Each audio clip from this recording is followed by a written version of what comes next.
If there's no other questions about this amendment, we can entertain a motion for this amendment, 703 KAR 5070.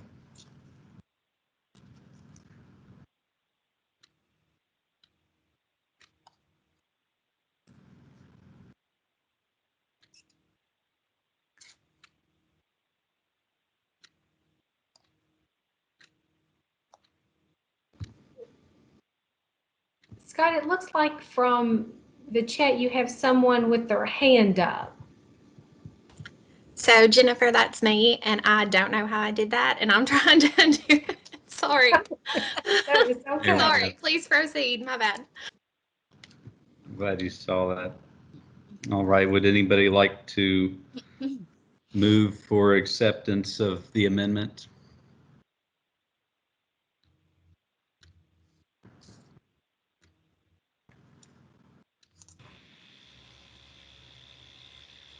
This is Teresa Nicholas, and I'll make that motion. Thank you. This is David Trimble. I'll second it. All right, we got a motion and second. If there's no other questions, no other discussion, we'll put it to vote. All those in favor of accepting the amendment to 703 KAR 5070 as stated, please say aye. Aye. Aye. Any opposed? All right. That brings us to our updates with our associate commissioners and Dr. Stafford.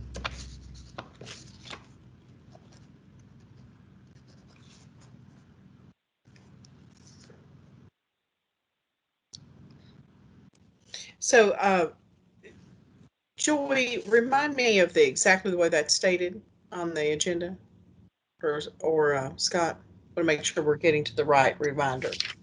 I'm on item number 6. Okay. Assessment and accountability updates. All right. This is the anything around CSI, addendums, Sure. Waivers. Sure. I'll start and then we'll kick it over to Kelly. I see that she's popped on with camera. We did receive, we've been anticipating since the change of administration and the movement to get into place a new Secretary of Education, that we would hear some clarification around testing and accountability for spring 2021. And basically what has come to the states in a very simple nutshell is that they must attempt to give their summative assessment. There's certainly a recognition not all kids will be tested. So there is a waiving of that 95% of all students being assessed, both for all students and groups of students. So if you fall below that, there won't be a consequence. Then in addition to that, there is more flexibility around the federal accountability designations. And so in a second, we'll have Kelly talk about those.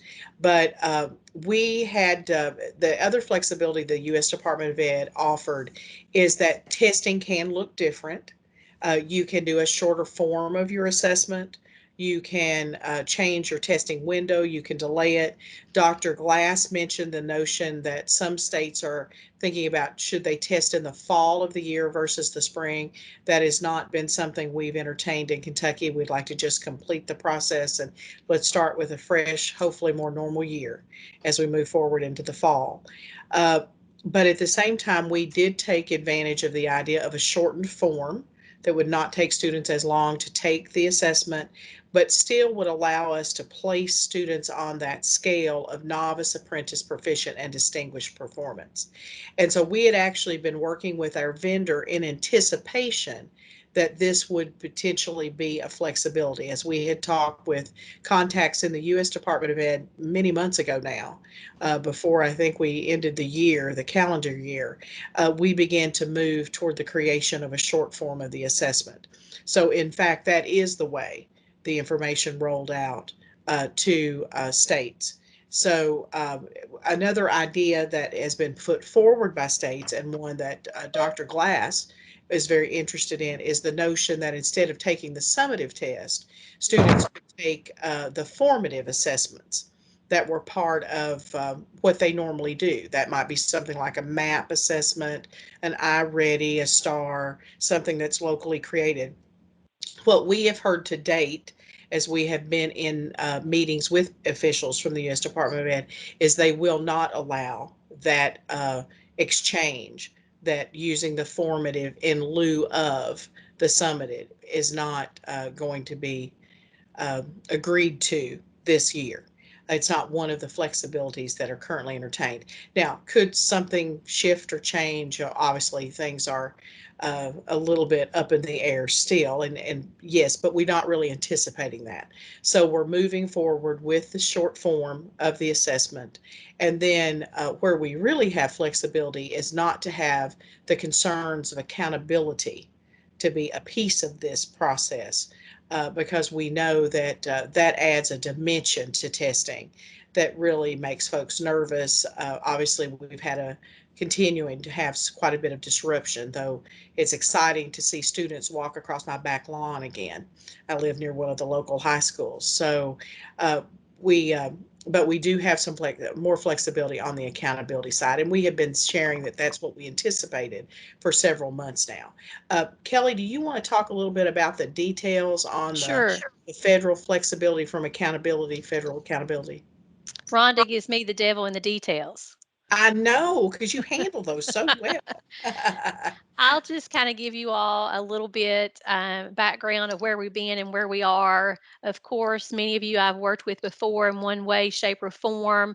The federal identifications, once Rhonda's team identifies those schools, the work around CSI, TSI, and ATSI, the support that those schools receive come out of my office, the Office of Continuous Improvement and Support. So through everything that Rhonda has described to you, at one point in time, US Ed sent us what we have called the addendum. And during that addendum, we were asking for flexibility around the identification of CSI schools and ATSI schools. And so we sent that addendum in to US Ed.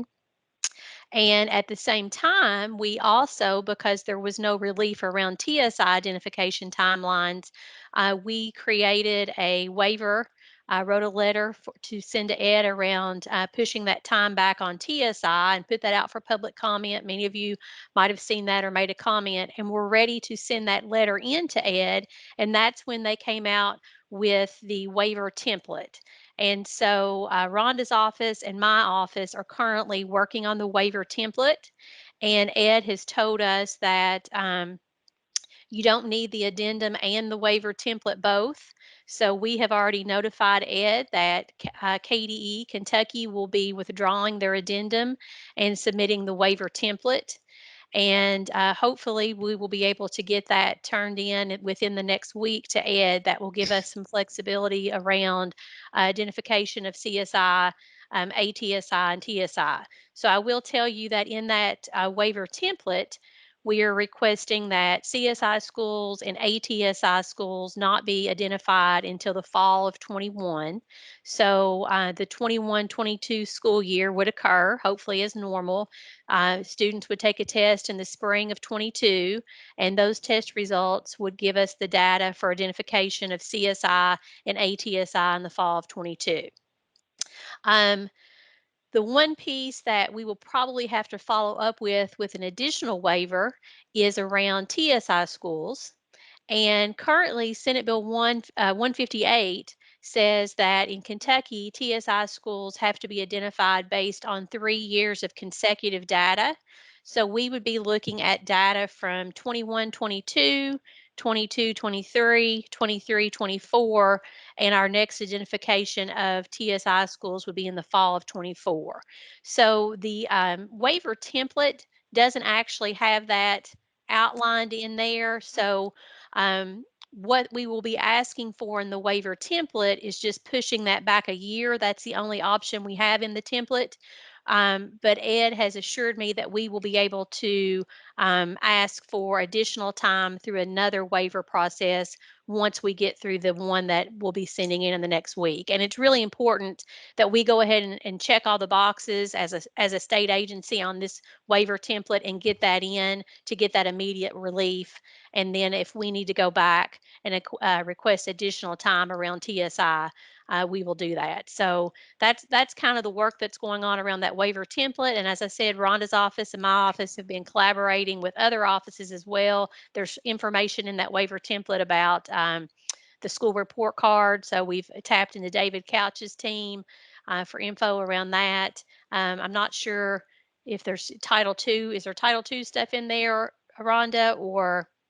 There, I'm not remembering if there's Title II, but I know the whole 95% waiver is in there because Jennifer and some of her staff had already started to do a letter, a waiver letter that we had not yet put out for public comment, that the template sort of took the place of what we would put in that waiver letter. And Jennifer, in a second, I'd like you to talk about the reporting piece because, while we are excited to get the relief we've gotten, we would have pushed for a few more things. You've heard Dr. Glass talk about formative versus summative. You've heard, and we particularly are concerned around reporting. And so we would have pushed a bit for some other things if that had been an option. But I think USED is tightening down kind of how open it's willing to be. And it does really, I think, remove a lot of the concerns that at least I've heard from superintendents around accountability and having that formally in place. So Jennifer, do you want to share a little bit about the reporting part? Yes, thank you. One of the pieces that the department has not relinquished on is public reporting.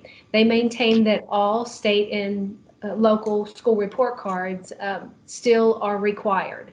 So that means including the information and data around spring 21 assessments.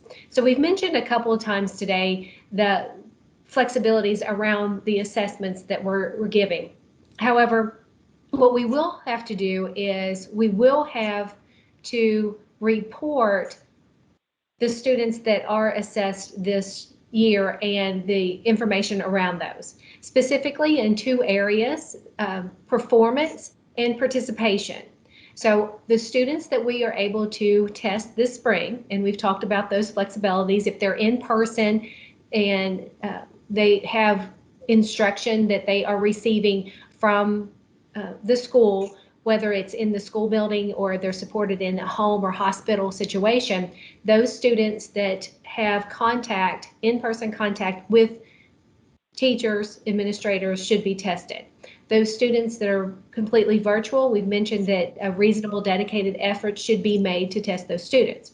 So that pool of students who are tested this spring will get publicly reported this fall for participation as well as performance. So you can imagine that our performance data will include maybe number and percentages of students who score at those different performance levels, such as novice, apprentice, proficient, and distinguished. And in the participation, you could imagine that types of data that would be included publicly would be the participation of those students who did get tested and who did not get tested.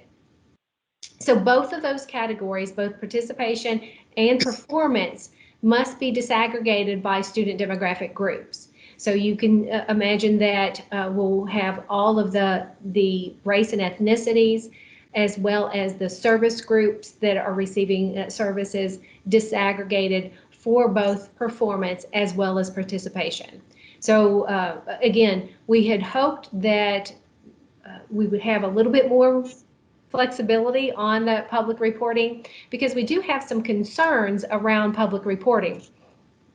As Scott just mentioned, he thinks about 20% of his school population is continuing to be virtual, and that's a good number, but with other surveys that we have received information on is we think that in some schools that percentage of virtual students could be as high as maybe 50, 60, possibly even 70% virtual. And so when you start publicly reporting schools that have a different configuration and a different percentage of students testing versus not testing, those comparisons could get a little troublesome. So we're really going to have to do a concerted effort to put cautions around and information around the population that was tested and that didn't test, so that the data is not used inappropriately. Both Jennifer Stafford and Kevin Hill, who is the other director in assessment, have been in some national group meetings recently, and a lot of theme of those national meetings has been pushing on this notion that if you fall below a certain threshold of sort of completeness of data, that there should be, you know, some at least reduction of what you're expected to maybe put out there in a really public way. Now, obviously, we would always be sharing at the school level, the district level, everything that we had, but it's concern about potential misinterpreting of the results and trying to do more with them than appropriate. So as Jennifer said, those cautions are going to become important. And we all know how it is. Sometimes people can skip over the warning labels and move right on to whatever it is they're interested in. So we'll have to work hard on that. But at this point, we don't see any real movement federally on that. We think they've kind of taken their stance of what the expectations are around both testing and accountability, and have developed like the template to be an easy way for states to communicate back to them around those flexibilities that they are going to allow this year. So let me pause there. Kelly, did you have anything else you wanted to add to the group? No, I don't have anything else to add. Okay, thank you. Thank you for that good summary on the federal areas You're of welcome. accountability. So, Scott, let us pause there and see what questions you might have of us on any of these sort of issues of kind of where we are with waivers and testing, accountability, those kind of things.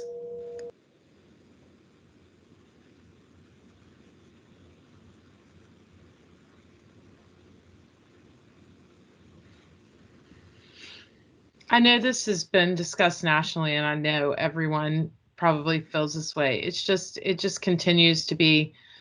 I just wish that they would talk a lot more about the inequity and basically what they're forcing on the school systems. And I echo very strongly that we need to document what will happen with the results of this testing.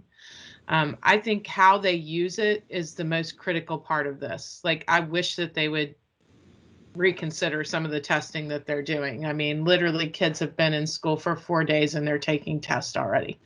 You know, it's like there's crazy things like that. But I think that the focus needs to be on how they're going to use the results. I heard you say that, Ron. I heard, you know, everyone talks about that, but I don't think it's enough to just say it. Like, I think someone needs to like put very clearly document, like, this is what we're concerned about. These are the populations that we're concerned about. I also wonder if there's going to be any use of it in a formative way.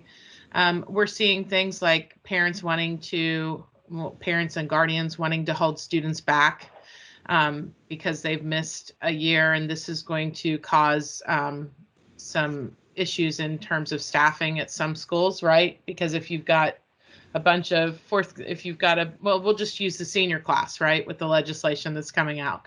So if seniors decide to repeat and juniors move forward, then you're going to have a big gap in there. Are they going to use any of the testing results in terms of helping people make good decisions on that? So I just wanted to comment a little bit on, I think that you're really on track on like how they're going to use it. Of course, I'm not a fan of them not giving more waivers, but I know Rhonda and Jennifer at least know I'm not a huge, I think the formative assessments are a stronger way to go in general. So Right, absolutely.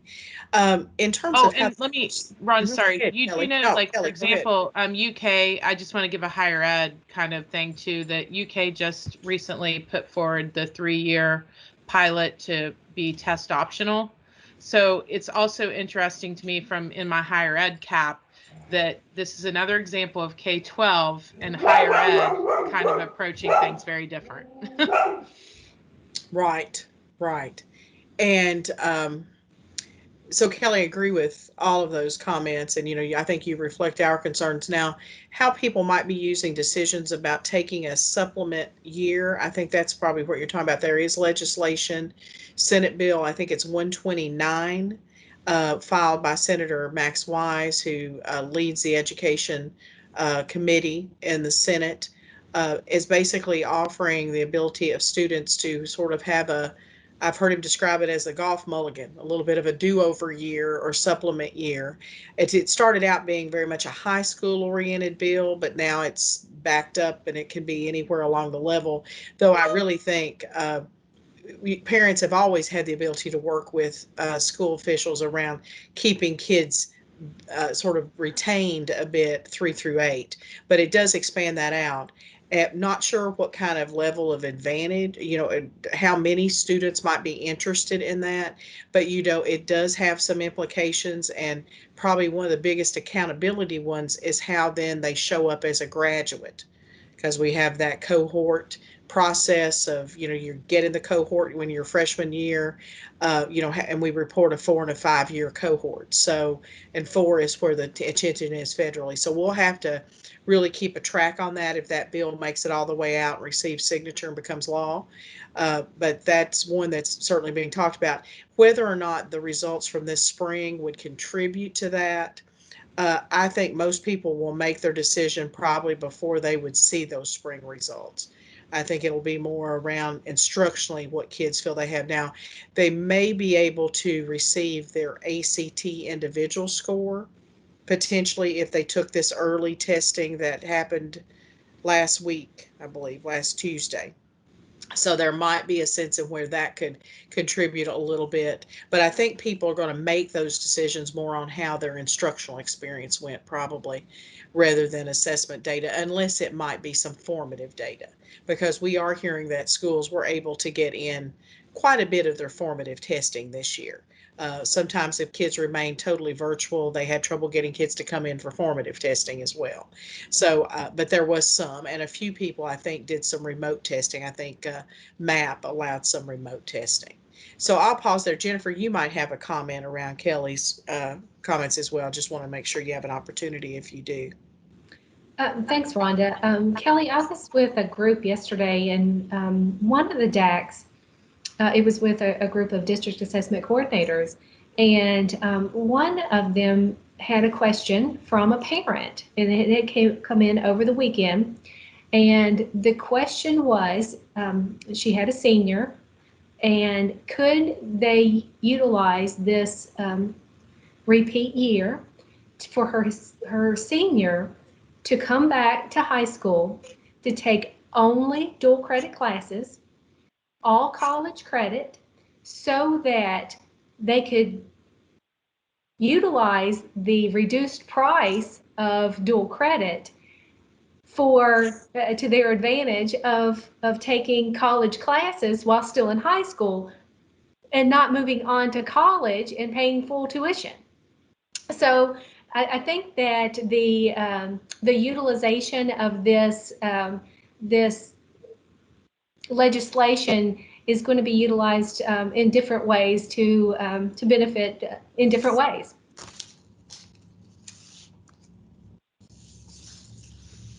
Yeah, we've been hearing some similar things. So that's interesting, Jennifer. Yeah, I mean, I know everyone, I believe, I'm trying to believe that everyone's doing the best they can and making decisions for the right reasons. I just think that it's terrible to say. I just think even with the testing, like, it's not enough to just say that we're going to look at the results responsibly. Like, I almost think you have to like document, we're going to do that. And it's like with this legislation, like if it does go through, like, it can't just be another way to play both systems, right? Like, and that wasn't the intent. And I wish that, and we're only thinking about the way it's written, and I know it's working through, but it's only thinking about one class. It's not thinking about the impact on the rest of the school, on overcrowding, on the stress of already teachers having too large of classrooms and not enough supplies. Like, it's only kind of and there's no guarantee the experience could actually be even worse. I mean, if you've got an overcrowded class and not enough supplies, then or there's a lot. I know that you all know a lot of this. It's just it's very concerning that a lot of the important information is almost like we're going to do this. It's like the sidebar chat. Like, we're documenting all the testing that has to be done, but we're not so much documenting the support that needs to go along with that and the results that need to be. I mean, I heard Rhonda say, like, we have to consider some of the groups. Who's choosing? Like, are we doing an analysis of who's choosing? What those that staying virtual, do those look different? Is that really a unique group of students versus those that are going back in person? So is it a certain group that we're serving and not serving? Does that make sense?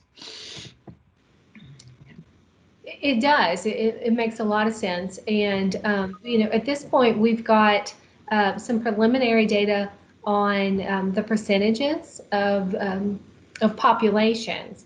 There will be research done, I will guarantee it, for years to come on the impact of the pandemic and the virtual learning on our students. So yes, there will be lots of research and impacts, studies and data.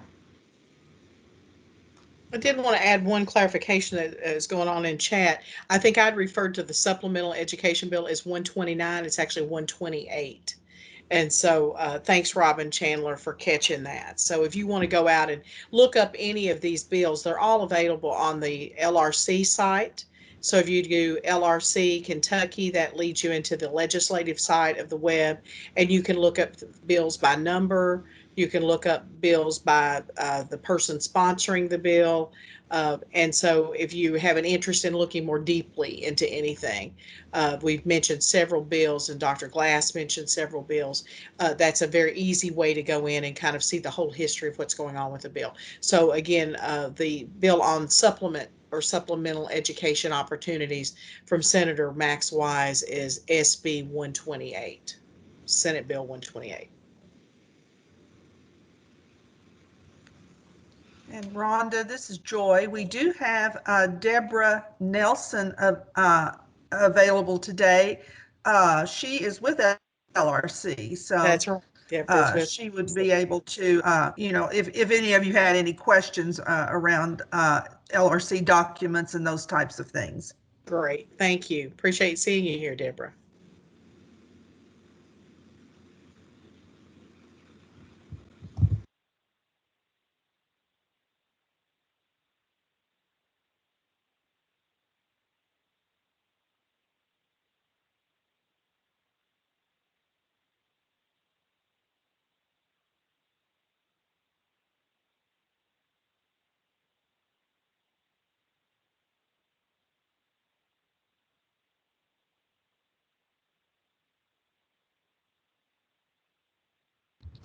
Thank you. I appreciate the heads up there. Does anybody have any more questions regarding assessment and accountability or for Ms. Nelson at LRC?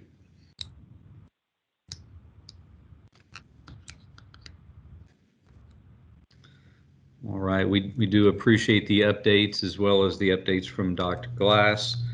I believe our next item, number 7, is regarding integrating social, emotional, and academic development within the standards for mathematics. I believe we have Ms. Chavez and Doyle. Welcome. Yes, thank you, Chair Bruins. We are so lucky to be able to be with you guys today. Thank you for giving us some time.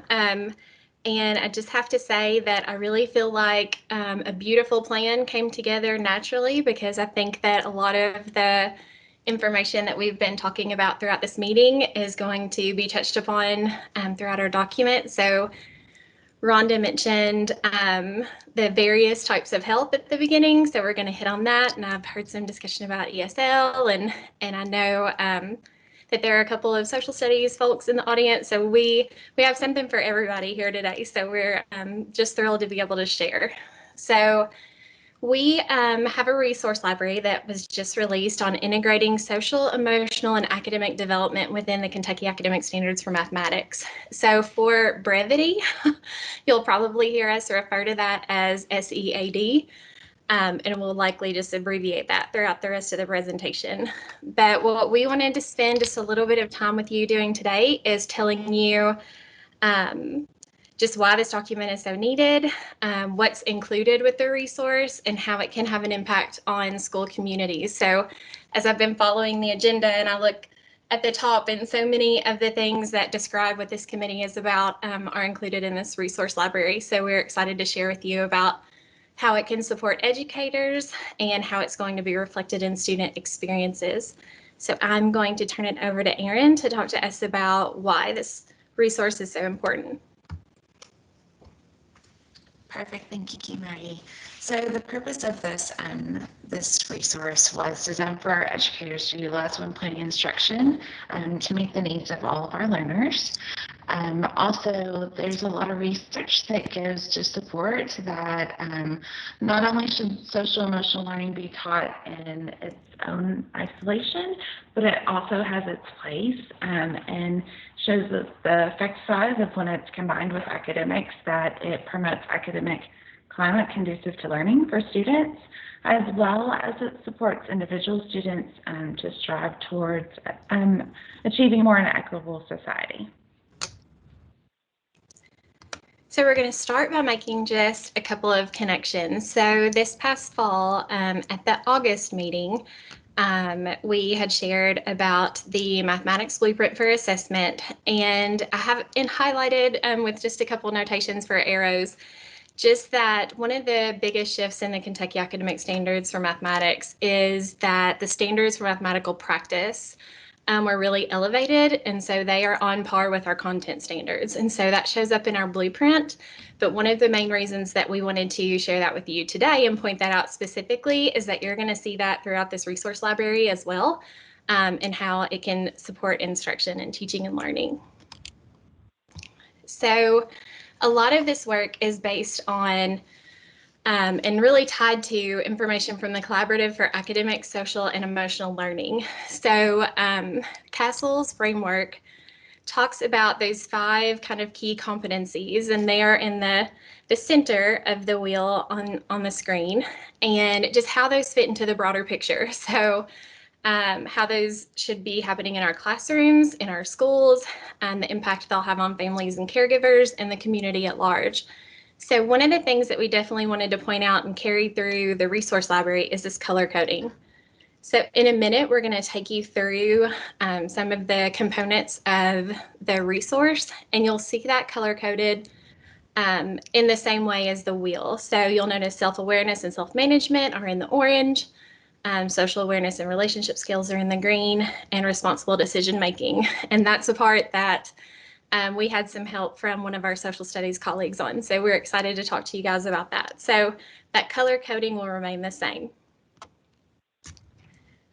So each grade level resource, and we have these available for kindergarten through high school. There's one dedicated to each grade level and one to high school.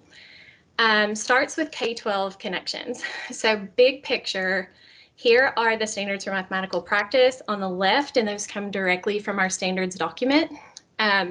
Connected to those 5 CASEL competencies on the right. So we built off some of the work of the Dana Center and really thought about what students are doing when they're engaging in mathematics. So when students make sense of problems and persevere in solving them, this could go beyond contents and across contents. When students are making sense of problems and persevering, they are regulating their thoughts and impulses. They are taking on others' perspectives. So we really wanted to start with how these things look on a broad picture overall, and then narrow down our focus to what's happening in each specific grade level. So Erin, would you like to share about section 2? Perfect. So section 2, I think, is where teachers will really get some ideas, because not only, for example, this is a kindergarten example, but it gives actual considerations of what it would look like in the classroom. So up at the top, it looks just kind of like our standards page. It's got the standards for mathematical practices. And then underneath, it highlights one of the CASEL competencies. This happens to be self-awareness, and gives just some characteristics of what self-awareness is. And then underneath, it gives the actual design considerations. And what's nice is that it's already hyperlinked to the SMPs, to the standards. You might have a sample standard in there, or you might even have a cluster level.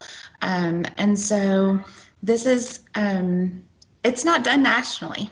You know, I think maybe there's in one other state that has this for grades 6 through 8, but we're super excited. He is the first one to do this K-12. Yes, we've had some requests from other states to kind of take it, and whenever we build off other people's work, we call it Kentucky-fying.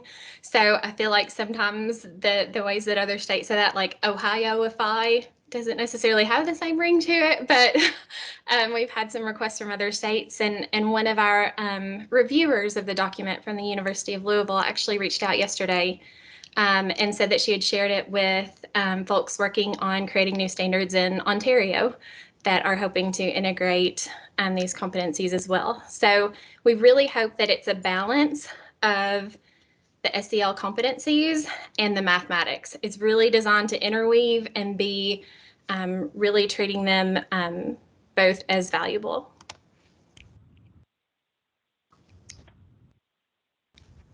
Perfect. Thank you, Maggie. And then in section 3, these are questions that teachers can ask themselves as they're reflecting and they're trying to think about this new learning and how to integrate social and emotional learning with mathematics.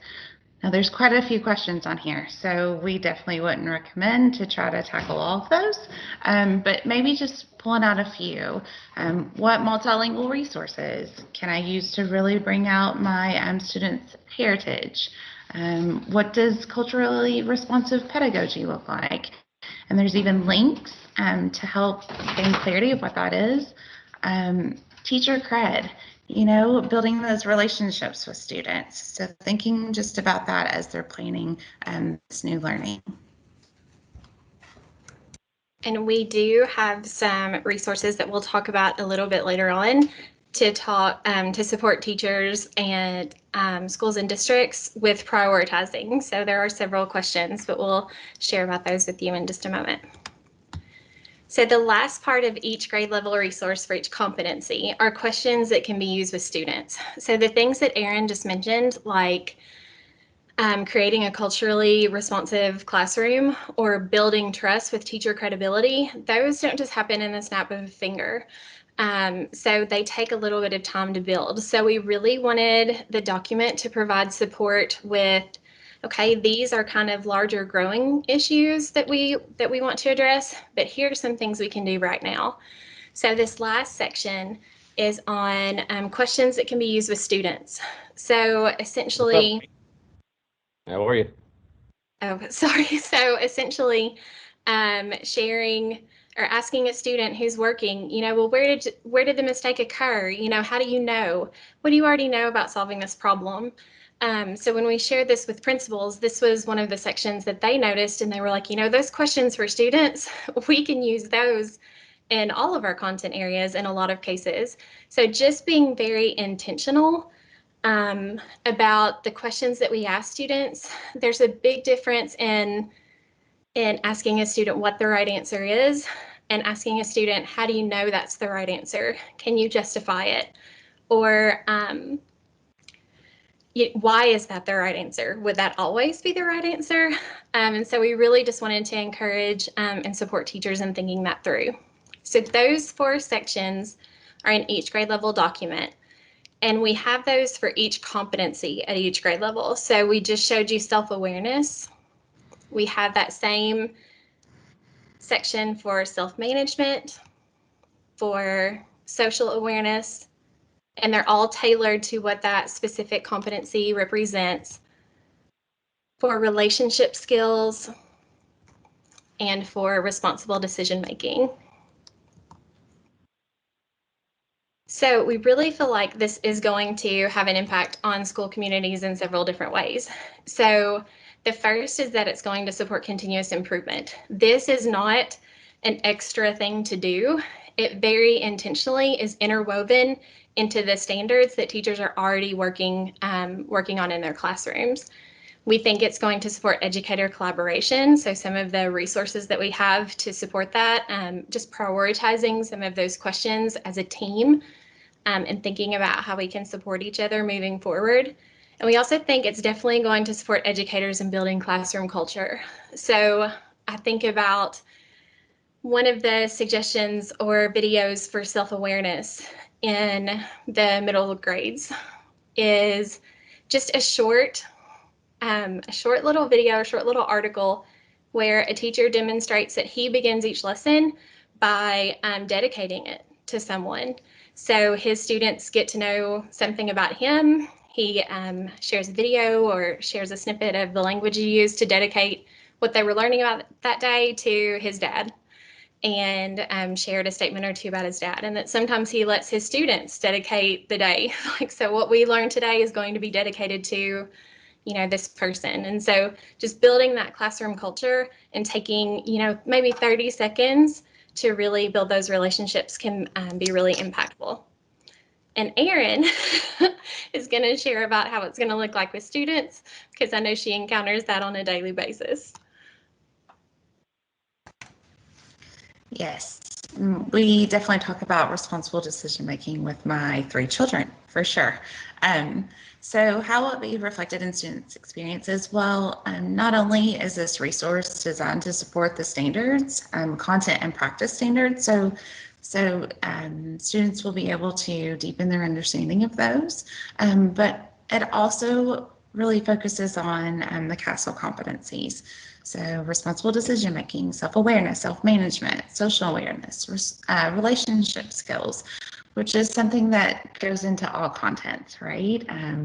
And so we're super excited just about this resource, and that lots of principals, we've talked to lots of principals in the past couple of weeks that are going to even have their teachers pair up and partner up with their school counselors and dive into this resource. Awesome. So to support that, we also have a reflection sheet. So this is where, as teachers go through the document, they can reflect on those questions, and really there's a page in there that helps them really prioritize their thinking. So it asks them for ideas that really resonated with them, what they might want to learn more about, and then one actionable step moving forward. And that's sometimes a little bit tough to think about. So as we shared with you that teacher self-reflection page, there were a lot of questions on there, but even in responsible decision making, the list of questions isn't as long, but a lot of those questions have layers and have depth. So how do we prioritize that? Do we pick 3 or 4 to focus on? Do we use a rule of 1/3? Because making that meaningful but also manageable is really important. So I think about responsible decision making. We worked with Lauren Galicchio from our social studies team and talked about how, you know, okay, once students have done this mathematics, once they've modeled something about the world around them, then what?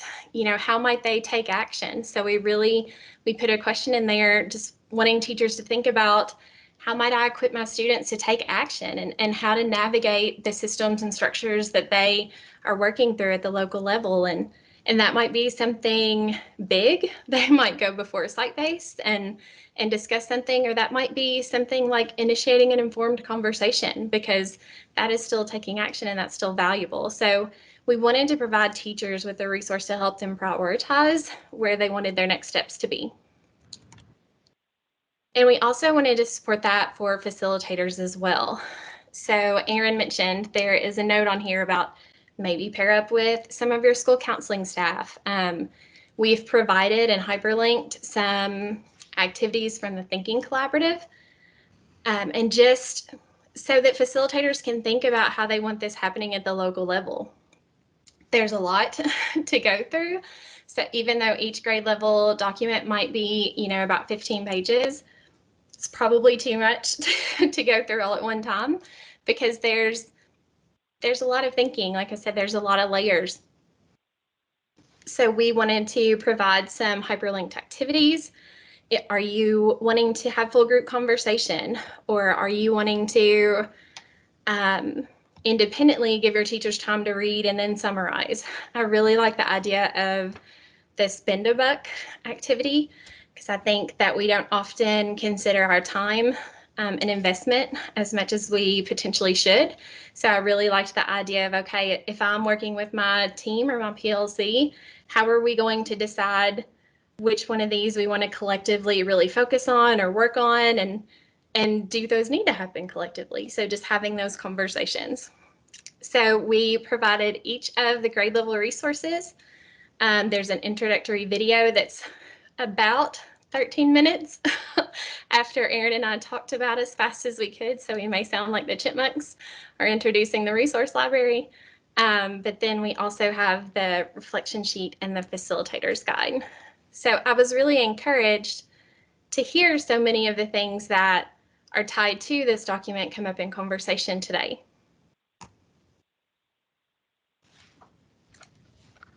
And Joy, is it okay if I put the link to the resources to the grade level document? Is that okay if I put that in chat? Absolutely. Absolutely. Okay. Thank you. And we can also put that email address from that last slide in there, but we are definitely willing to take any questions that you have. We want to be respectful of your time, so you might not want to ask us like our favorite part of the document, because we can just rattle on and on and on about it. But we appreciate you guys giving us the time to share with you today. We understand, from your mission, how broad you guys are in the ways that you touch education, and so we definitely appreciated having the time to get to support you. All right. Yeah, I appreciate you all. A lot of great stuff in there. Cultural, I made a list here, things regarding cultural awareness, continuous improvement, collaboration. So the only question I have is, why mathematics? That was my question too, Yeah. because I'm a math in full disclosure, that's my certification. And so it's one of my areas. And I would think if you were going to do math, you would at least do STEM. Like, why just focus on math? So that's a good question. So Erin, I'll start, and then if you want to jump in, you can. So this all really kind of began at one of the superintendent webcasts last summer, when we were listening to them share about what this new school year was going to be like, and how social emotional learning was really going to be everybody's job. And Erin and I, thought about how different the training programs are depending on which route you're taking. So some people might feel very equipped to do that, and some people might not feel as equipped. So we really felt like there was a possibility in some authentic ways that mathematics could really support that. And so our partner from the University of Louisville, talked about, she said, you really use the nice places that they marry and interwove them. So we didn't really feel like there was a lot of a stretch, but we really felt like teachers were just going to need that support in ways that maybe they hadn't had before.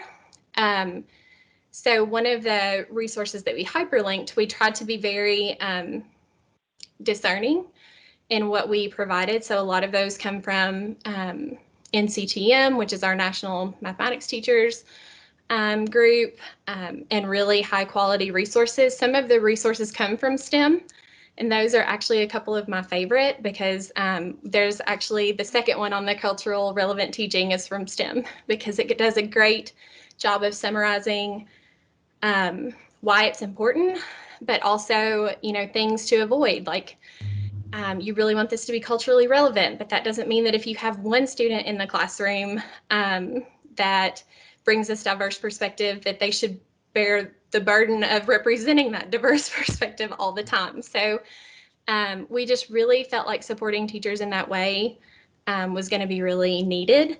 And we kind of felt like, why not math? So a lot of people might not naturally make those connections, but we kind of felt like if we can do it, everybody can do it. And we kind of felt like it would apply across contents too. Erin, you go ahead. Well, I think I would just throw in there, you know, Joe Bowler really talks about math anxiety and how you'll hear so many parents or so many people say, I'm not good at math, or and so we just thought, well, let's tackle that. Let's show that all people can do mathematics and kind of change that culture and that mindset. And we really also felt like it's supported with our standards. So if teachers are working to implement the standards with fidelity, then a big part of that is engaging students in mathematics. And if they're engaging students, then these are some things that should be outcomes. So we really felt like it was going to support our standards being implemented with fidelity as well. So we've worked a lot with our math and science teachers. University of Kentucky's worked a lot. And one of the things that we've seen over the last 5 years is basically a new change every year. Change in curriculum, change in expectations. The teachers are completely overwhelmed. They don't have enough time to cover material. We're seeing drops in math scores actually in some areas, especially certain things that they're not able to get to. So one of my things with this is that, I mean, and we also have a strong DEI focus, social justice. We have new degrees coming out. So if you do this correctly, there's no way it doesn't take more time. So I think it's really false to say that it won't take more time. If they invest in it, it should absolutely take more time. And are they going to be given the time to do that? Because we teach our pre-service teachers all the time. They're expected to take classes in these areas, and we do this kind of thing. But we tell them honestly, if you do this, it will take more time, but your rewards will be great. So I noticed a couple times you're like, won't take more time, but then there's a reflection sheet. A reflection sheet takes more time. I mean, there's no way it doesn't take more time. So I would definitely say that. And I think this is one of the areas that we see very consistently. One of the things about compensation comes in the math and sciences because they are paid way below what their degree would be on the open market. And so now we're layering another layer on top of this. So I think it could impact some of that, what we've seen, the exiting in the last few years. We're already very short on math teachers. So I love it in some ways, but I'm also like, why layer it on to where we're already stressed out, where they're already feeling overwhelmed, and we're seeing mass exodus. So that's just a comment. My two questions are, how could you define culture and diversity in your framework? So Erin, do you want to go or do you want me to start? Well, I'll start for when we talked to the principals about timing, because we knew it was going to be some new learning. As an elementary teacher, I was not, we had guidance counselors come in and do that part. And so I knew that was going to take a little, so you're right, that is going to take some time. So when we discussed, because I don't have that background, I have elementary education background, but I don't have the necessary on the competencies and the social emotional learning. So that's why we talked about partnering with counselors. And also we talked about principals kind of protecting that time during PLCs if that was the route that they wanted to go. Because you're right, it's going to be some different learning for sure. Okay. And a lot of them had talked about utilizing their summer learning days that they already had scheduled And so that was really part of the reason we essentially launched it with principal meetings and tried to get it in the hands of administrators to protect that time for teacher learning. But I think a lot of what we tried to do in the classroom is we tried to show how things could work together.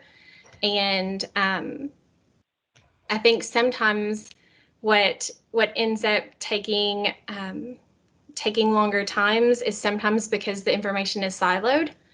And so by drawing those connections, we hope, and like the first part is there's a section in self-management about equipping students to overcome obstacles and barriers and giving them those skills. And so we hope that by equipping teachers with the time to kind of dig into those things, that they would be able to see payoff from that. But we also encourage them very, very clearly in all of the things that this is not something that you want to bite off and do everything. This is about finding a way to take pieces of it that you feel like are manageable for you or for your team, and just making it meaningful. Because if that statement at the superintendent's webcast was true and SEL is all of our jobs, then those teachers are still going to be asked to do it. And so we wanted to give them some support. Yeah, I think you're completely right in saying that it is all of our jobs. I am just extremely reluctant to tie this into mathematics. My wife is a math teacher. Great. We discuss our days every single day, and I see how hard her job is, and she sees how difficult my job is. And you know, her grading is more intricate. She routinely works 10 to 12-hour days during the school year. And she looks at what I do and sees us navigating. You know, I teach mostly social studies, and she sees me navigating some, you know, difficult conversations, and you know, having to sort of navigate those cultural waters. And you know, she's you know, kind of thankful that she's not having to do what I do, and I'm thankful that I don't have to do what she does. But I can't imagine sort of heaping this on her plate on top of what she's already doing. And Dr. Bradley's right. I mean, anything you add to somebody's plate, you're going to have to subtract something. So it's just, this is worthy of adding to the plate, educationally speaking. It's just, you know, where do we want to fit it in? Where do we want to tie it in? And, you know, if this is so important, and it is, I'm not saying otherwise, but, you know, seeing that this is important, what is perhaps a little bit less important or less prioritized to kind of switch out? And yeah, again, I just really have reluctance in tying this into mathematics. So I completely understand, but I'm going to push back a little just because this is like my baby bird I'm shoving out of the nest. So that's a good question, Matt, before you go. Are you, so you're a math teacher? Yes. So what's your certificate? I just want to know, like, so you, high school Yes. math? Okay. And so Aaron I kind of want to know who's like on this, because I'm talking to a couple math teachers kind of simultaneously as we're doing this, because I want to make sure I'm not saying things from their perspective. That's fine. So I'm interested. I just want to make sure that when you're in the response, that what does get taken away, we need to know what they don't have, like, because they already don't have enough time to cover material. So we know students are missing things. We're seeing the lowering ACT scores as these credentials have changed over the last 4 years. So that, I know you're going to respond to the whole thing, but I really hope that that can be part of it. So I think that if you actually look at the resource, you're not going to see things being added on that aren't already happening in classrooms. So the section on relationship skills and social awareness involve strategies for when students are working in small groups. So those are things that are already being taught, but we just give them some considerations to think about. When you group, are you thinking about the construction of your grouping. Are you grouping by ability? And those are just things to think about. So we aren't necessarily asking for new things. We just want teachers to have the time to reflect on what they're doing already in their classroom instructionally and whether or not they feel like they have any need for shifts moving forward. So that's why it's not necessarily a new, here's 15 pages of new stuff to do. It's, as you're working already in small groups, consider some of these things. Or if you don't already, here's a link on routines for reasoning. So a lot of math teachers would be familiar with routines for reasoning, but if they're not, this would support them in giving them some routines to use that they could use to structure their classroom. I have a quick question about that too. So I'm in elementary, so it's a little bit different, but when you talked about the principals getting this information and sharing it possibly in those summer days, I think often those days are already taken up. So when is this going to fit in if that isn't a priority for that principal or that school, and how is it going to be addressed across the board if it's not addressed then? Because that was kind of the main when it was going to be. Yeah, so another part of my job is the MAF grant, the Mathematics Achievement Fund grant. And so that's 96 schools that receive money for intervention. And typically they have that MIT, that mathematics intervention teacher, and that's what those funds are used for. So that's what those are the principals that we talk to. So those mathematics intervention teachers have extra training in mathematics. And so those are the ones that are talking about, we met with our principals and they're the ones talking about kind of rolling those out in PLCs. But it's, this is not mandated or anything like that. The standards are, right? That is in law, the content and the practice standards. But this is just a resource that intentionally makes those connections with social emotional learning with the content and this and practice standards. So as an elementary teacher to an elementary teacher, that we have to teach it all. And especially sometimes in mathematics, there's a lot of anxiety sometimes towards that. And so this is just trying to help in one way break down those barriers. There's a couple of things, even like assessment, a guide to assessment, asking students where they are and their learning of mathematics, questions that they can ask their parents, or questions parents can ask their children. So it's more supportive. So it's not mandatory, but all the information, if that's a route that a school would want to go into, all the information on how to facilitate the professional learning or those grade level documents and reflection sheet, that's all on KY standards in that link that we put in the chat box. And Casey, I'll just add, we also, our office is in the process of updating the model curriculum framework. And so one of the main sections on that, they're actually presenting right now somewhere else, but one of the main sections on that is on the use of PLCs. So in that facilitator concern or considerations, it just mentions that, you might use this if you have identified through your PLC structures that your data is showing that you want to improve here, here, here. So it kind of just connects to that PLC structure, but is also very based in data to align with the model curriculum framework as well. So math is the only area that did this? Did we do these for other areas?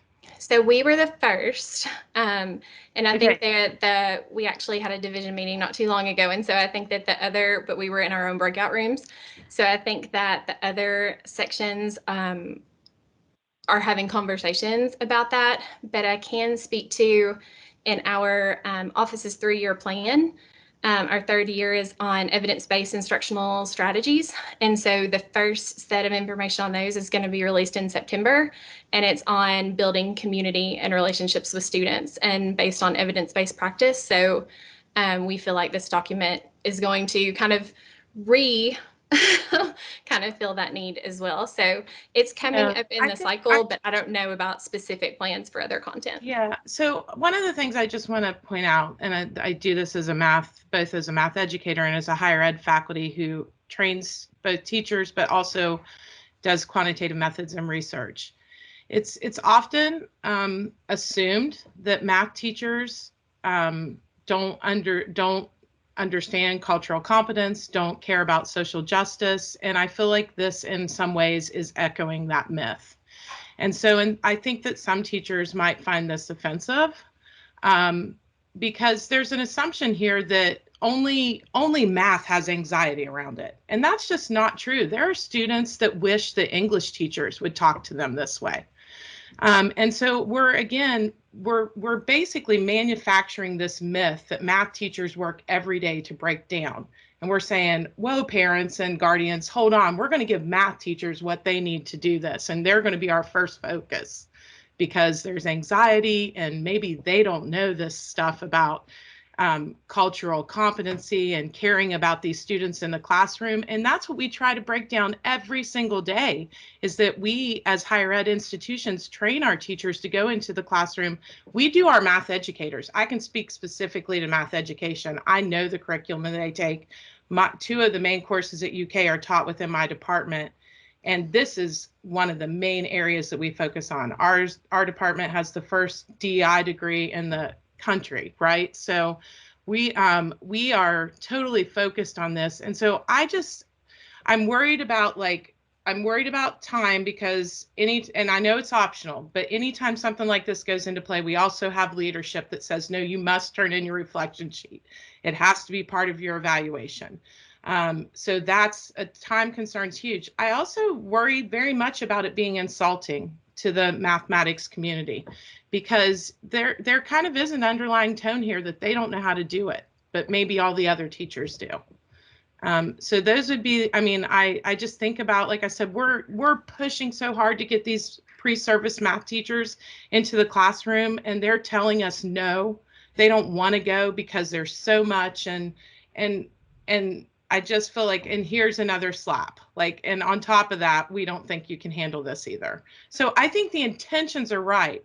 The stuff is good, but I think you have to think about the noise around it, and in some ways, it's really building up the myths that we're trying to break down, in my approach. Yeah, I think even. Sorry, you can go ahead, Chair Burns.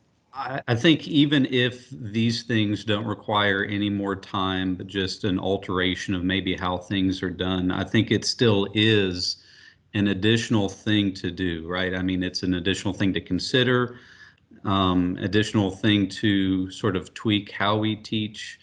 And I would feel a little bit resentful if I was a math teacher. And I'm having to alter my teaching. Now, I think that you would see a greater amount of buy-in if it was targeted to all teachers, because as you're talking about what this is, I'm thinking, yeah, this would look really good in my classroom. These are some good things to implement and to consider. That I just think that you would enjoy more success and greater buy-in if this was sort of applied everywhere.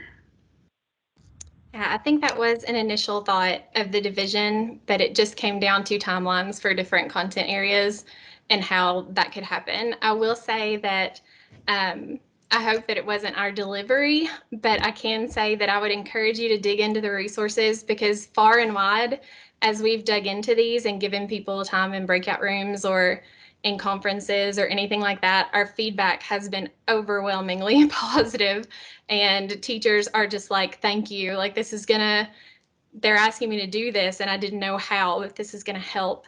So yes, I would just encourage to look back through the resources and share those. I know Aaron and I presented at the KCM conference last week. Was it, Aaron? And I think that there were shades of this in every keynote speaker that they brought in at the national level. So I think that that it supports that. And I hope that it is written in a way that definitely is intended to be a support. So I would just encourage to dig more into the resources, and then definitely email Erin or myself with any additional feedback or follow-up or anything like that. Yeah, so I heard some of those presentations. We sat in on some of those. So one of the things I would say, some of it I think is like, even in that response, like teachers, all these teachers saying they need it. You didn't have any teachers saying that they do it already, because we had some saying that, like, we do this and it's not recognized. So I do think the presentation matters a lot. Some teachers do need it, but we have teachers across every area that need this. And so I think there needs to be a recognition that we have some rock star teachers out there that are already able to do this, and that it's not a need just for mathematics, because the way it's being presented is math teachers don't know how to do this. They need us to show them how to do this. And even as I look through the documents, it does kind of read that way. Like, let us tell you all how to do this. And I just think that's what kind of needs to be cautioned. Like, yeah, great resources. Totally respect that. There's a lot of things in there that we use in our classrooms already. But there's always a group that's going to say we need this and please help us. But I just want to make sure we don't push a group that's already on the edge out the door. Because we're short. Everyone knows how short we are, math teachers, and the projections next year look horrifying. I'm really scared. We've already had 7 or 8 teachers in our district say they're not coming back in the math classroom. So we're already short and we can't fill those positions already. So just want to make sure it is supportive and not critical, because it's kind of presents as critical right now and not as a supportive mechanism. So I think that came up when Erin and I talked and speaking to that educator collaboration piece. Because she shared an activity that she did in her time. And I said, well, with my statistics class, I did an activity on the gender wage gap. I was like, but I feel like if I would have talked it over with my team the way I'm talking this over with you, I could have done a lot more with it, because that learning stayed in my classroom. And what if I had empowered my students to take action in some way, or just encouraging that collaboration to give those teachers who are doing it the opportunity to share the strategies that they have that are working, and really elevating that success, but then also having that collaborative space and that culture of learning to really support each other moving forward. For sure, that came up in our conversations. I think just from my view, and I first apologize. I took a phone call and I thought I was muted. I was not, and I apologize for that. I would say that for me, a lot of it is about how I would present it in my district as an administrator. I think that if I'm thinking about how I'm going to talk to teachers, the first thing I don't want them to feel like is this is some obligation because I don't think they can be successful. I think my presentation is, this is a group of folks who have been in your shoes, who from the Department of Education are trying to provide you with a resource. Now, if I hammer down and I grade your reflection sheet every day, that's on me. I've failed as an administrator, because if we're truly looking at how teachers can be successful every day, the one thing I think we want to do is provide them with resources. But if I make the resource something that is an annoyance to them, or worse, something that is a time eater for them, then that's on me. And so I do think that my suggestion would be that to continue to educate administrators on how this is, because once you said to me a few minutes ago, just to clear it up, this is not in this particular piece is not in legislation. It's not something that's required. It's something that we review. And the second thing that you said is that the other subject areas are working on this. So if I present it as, well, it looks like the math teachers need a resource, then that's also on me, when I've been educated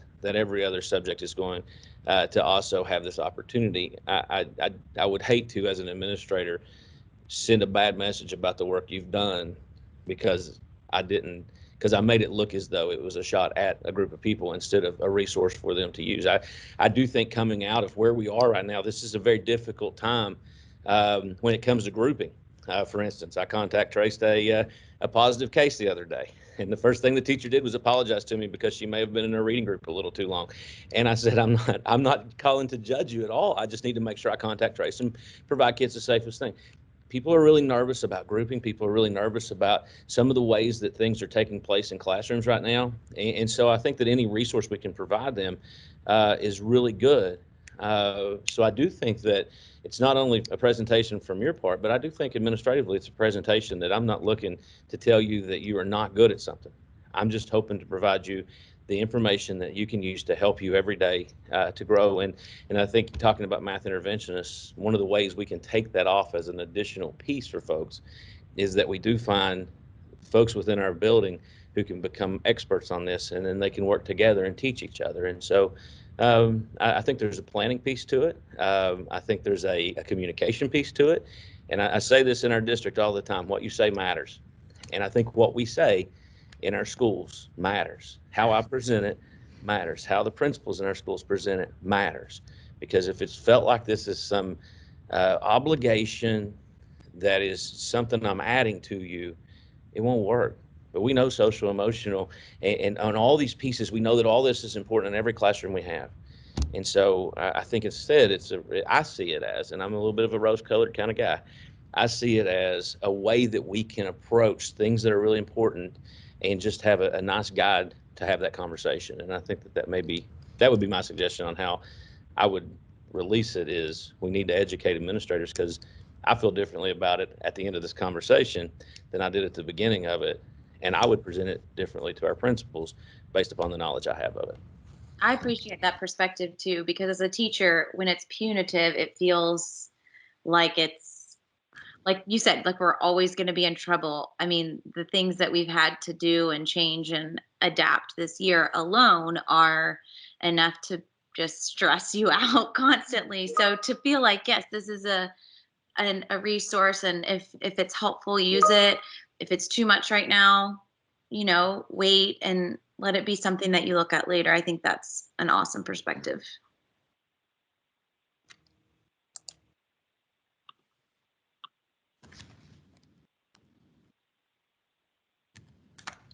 We truly, really appreciate your all's feedback. It's really good to hear all of the praises, but it's also really good just to be real and give that perspective. So we appreciate that. Definitely, and especially from the higher ed lens, because we don't necessarily always have the link to that. So I know that I have a small group that I've had the opportunity to discuss it with, and we had folks from U of L review it. But having that different lens from those different places and those different roles is really valuable. Chairman Bruins, Paula Jolly has her hand raised. Yeah, go ahead, Paula. Can you hear me? I'm not. Yes, ma'am.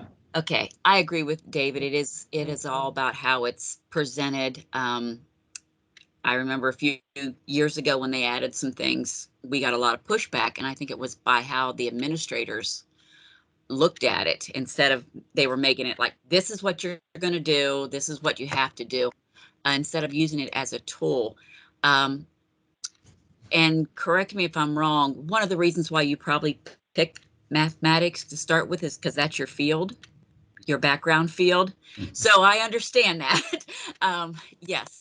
And and that's probably why that was your first choice, because you're more comfortable in that field. So I appreciate that, because I am one of those people that have a lot of anxiety when it comes to mathematics. So I appreciate that. Thank you so much, Paula. That would definitely be our reasoning. We were seeing national supports that were being released that had maybe one or two ideas at each grade level, one or two design considerations, and we just really wanted to expand that and connect to specific standards or specific practices. So yeah, building off that was definitely easier because math was our background. So thank you.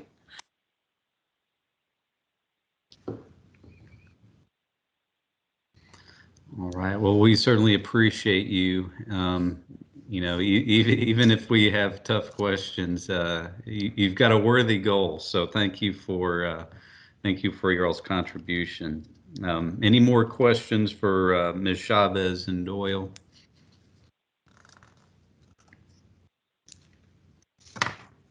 Or anything else for that matter? I think we've run out of agenda.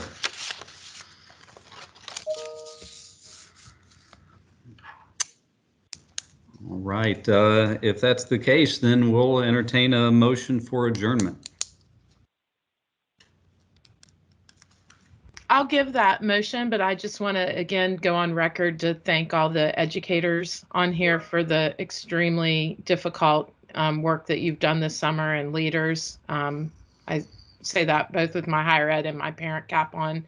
It's appreciated and it doesn't go unnoticed. So just wanted to note that, and especially giving your time in addition to that for serving on this committee. So thank you all very much for that. Thank you. Yes. And I'm happy to make the motion to adjourn with that. All right. Do we have a second? Thank you, Dr. Bradley. I'll make a second. I'm sorry, who is that? Excuse me, this is Joy. I do have a couple of things. Again, just a reminder to those of you who are classroom teachers, if you needed to have a substitute available today, a substitute teacher, you can let me know that, and we'll get that reimbursement in place. So just let me know if you did have to have a substitute teacher in place for today's meeting. I think some of you have used that in the past. And I do want to, I'm sure Scott's going to do this. Our next meeting is scheduled for July the 20th, and so you'll be getting a meeting invite for that meeting as well. All right, that's great. Thank you very much. We've got a motion on the table for adjournment. Did we have a second? Paula? Yes, I'll second that. All right, thank you, Paula. All right, all those in favor of adjournment, please say aye. Aye. All right. Have a good rest of the school year. We'll see you all in July. Thank you all. Thanks, Joy.